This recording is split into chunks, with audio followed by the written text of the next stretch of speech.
Like with Scott Madigan, 1979 national champion, 3-time All-American for Coach Macias here. 100 years of Rummy Macias. Was this world ready for that?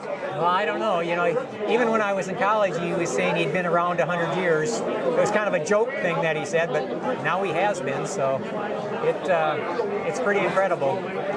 What was your first interaction like with him? How was that? Describe that. Well, him and me and his son, Dave, we actually wrestled in high school together and in the YMCA program. So I knew Rummy probably longer than I can remember. So first reaction probably, you know, our first time we met, I probably don't really remember. But, you know, as far as for college goes, one of the things that made me decide to go to MSU, well, my brother first, Mark, was going there, and I had a free ride offer at the U, but Rummy, you know, they wanted me at a certain weight at the U, and Rummy just says, we want you, you know, whatever way, you know, and we'll try to, you know, make the best of it for you right here. And he had good competition for me and everything like that, so it was, and Rummy had the reputation even then as being, you know, the technician as a coach. He was just, he made it fun to go to college and fun to wrestle in college.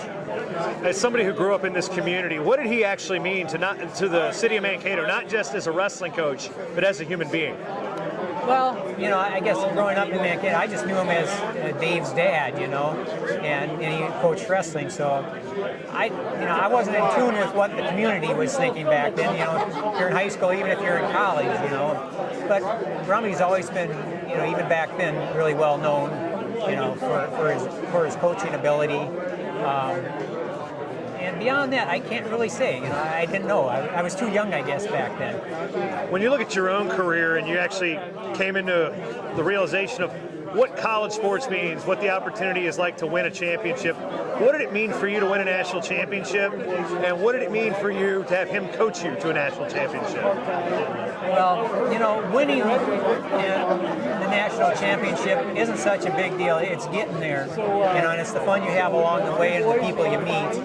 And, you know, Rummy is one of those coaches that was very supportive. Well, your freshman year, maybe, you know, he pointed out all your flaws, and if you were real sensitive, you might not have think that he was, you know, giving you real good advice or anything, or maybe just picking on you. And maybe some of it was picking on you because you were a freshman, but, you know, as, you know, for me, I think he gave me some confidence besides, you know, I was pretty confident getting there, but I knew I wanted to wrestle, but I wasn't so sure I wanted to go to college. And even after my first quarter, I'd never studied in high school, and so I decided that, you know, I'd go to college, and I found out I had to study in college. And first quarter didn't go so well. Didn't go so well for 4 of us freshmen that were starting. And out of those 4, I was the one who graduated. But I turned things around. And one of the things Rummy told me, he says, "Don't worry about it, Scott. You'll figure it out." And that kind of gave me the confidence of thinking, you know, okay, I'll figure it out. And I did. He was right. But yeah, a great coach for the one-liners, saying it when you need it, I guess. When you look at the impact, you know, years later, be like, wow, this guy coached everybody. I mean, you can't throw a rock and not hit somebody that this guy's had an impact on, that's been a high school coach or their high school coach wrestled for Rummy in some way, shape, or form, whether it be at the YMCA or at a club or here, or he reffed them. I mean, his roots run really deep here in the state. When you look around the room, I mean, what does this mean to you, and what does this mean to you to mean for him? Well, a lot of questions in there. You know, when I was there, you know, Rummy was getting close to retirement, and he was actually kind of getting out of the refereeing scene, and he passed a lot of those jobs of refereeing on to me.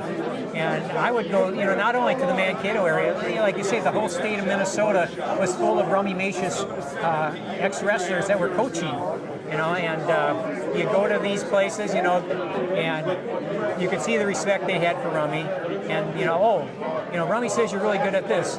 You know, they even had me show moves to both teams before, you know, meets and stuff like that, and it was just something where, you know, Rummy was more, I always say too that whenever you if you were a wrestler for Rummy, you also learn how to sell things, and he, you know, it seemed like we were always selling something for some, you know, trip coming up or something like that. And, but he was quite the character as far as that goes too.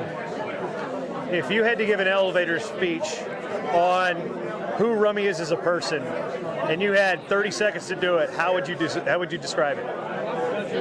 Well, he's one of those guys that's real special, and you know, he thinks through a lot of things, and when he tells you something, it's usually pretty much right on, and that's why he was such a good wrestling coach. He analyzed wrestling, and you know, where a lot of coaches talk in just moves, he would always talk in angles and technique, you know, where you had to be. So he broke things down so much more than coaches I had in the past. Coaches actually I had in the past were more, you know, you got to be fired up, you got to go out there and you got to run them over. And Rummy had some of that, but most of his was things that I couldn't relate to even sometimes back then. Like some of us would be wrestling each other, just beating the heck out of each other in practice, and he'd say stuff like, hey, you guys, just work on technique, and after practice you run for conditioning, because we don't want to get anybody hurt. Which back then seemed to me like, oh, that doesn't sound like, you know.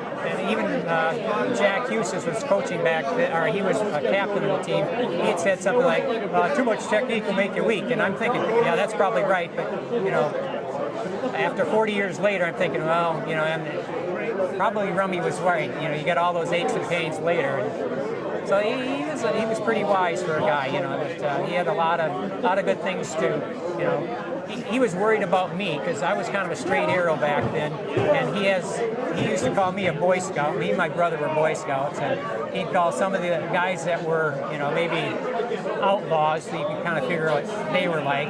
He was worried I was going to get corrupted about him, and so he was telling me why he stopped drinking back then, which I don't drink now, and I didn't drink back then, but it was kind of funny because, you know, he's worried about me, and you know, so he was one of those guys that, you know, wanted you more for just wrestling. He wanted to, you know, help you in any way he could.